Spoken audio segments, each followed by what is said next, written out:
To start the game off, the players will each roll a dice, and whoever rolls the highest will go first. The next players will take a clockwise fashion turns from there in picking the character cards. So since I got the highest, I will pick the character card first, and then player 2 will pick their character card. It goes from there, and then you can cut the video. I'll cut that in part out. After all characters are chosen, next will be the board setup. All players will start in the center of the board. We'll place all of the character pieces in the middle, and then after that, the player who rolled the highest in picking characters gets to go first. You can cut.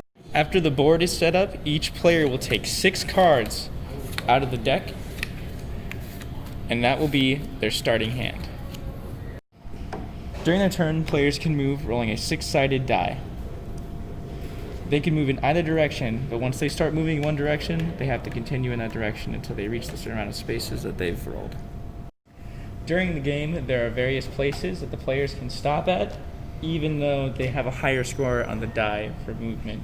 Those places are called taverns and ports.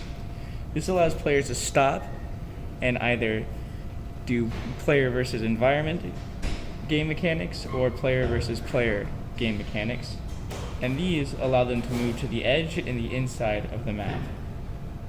The only other spaces on the map that players can't choose to stop on, they must land on, are event spaces.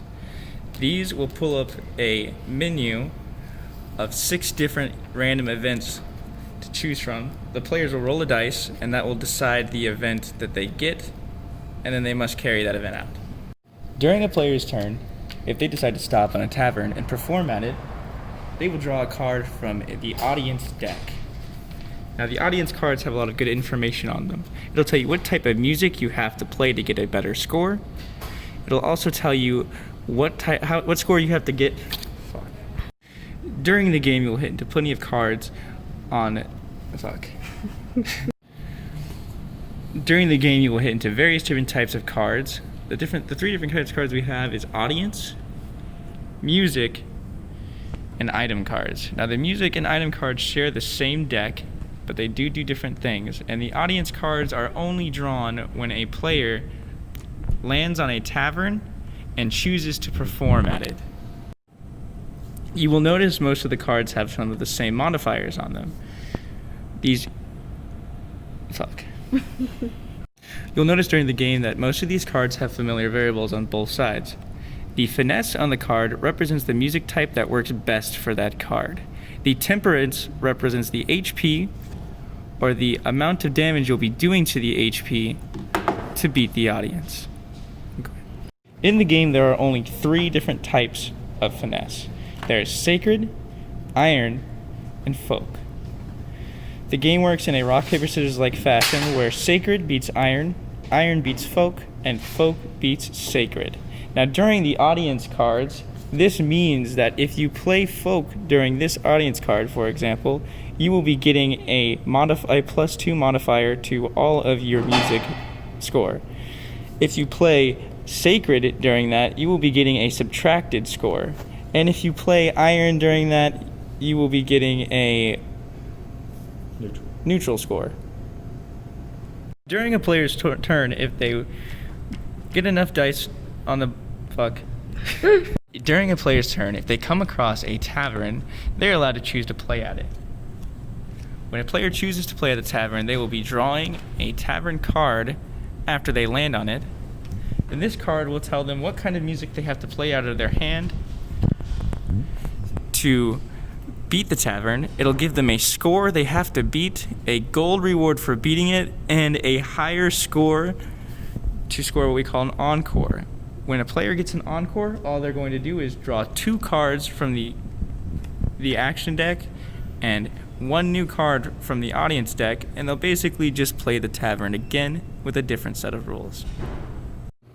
Now, if there are 2 players in the same tavern, when one of the players decides to perform, the other one can join in and work with the same audience card, except this time, after the players played to beat the temperance score of the audience, they will also add each other's scores up, and whoever has the highest score will win, and the losing player will either have to give up some gold or an item card to the winning player.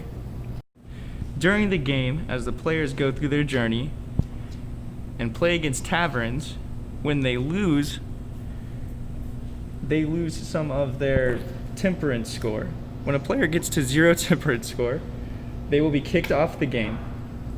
After there are only 2 players left, both of these players' goals is to meet in the middle of the map, and they will have almost a rock, paper, scissors style match where they play their own cards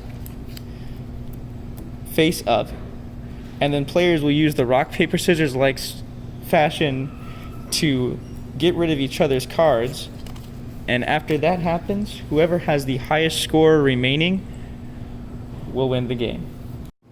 We have various different types of cards in the game, such as cards where you can spend gold to double your temperance score, cards that allow you to modify the finesse on certain music cards, and cards that also let you interact with other players in a PvP-like fashion.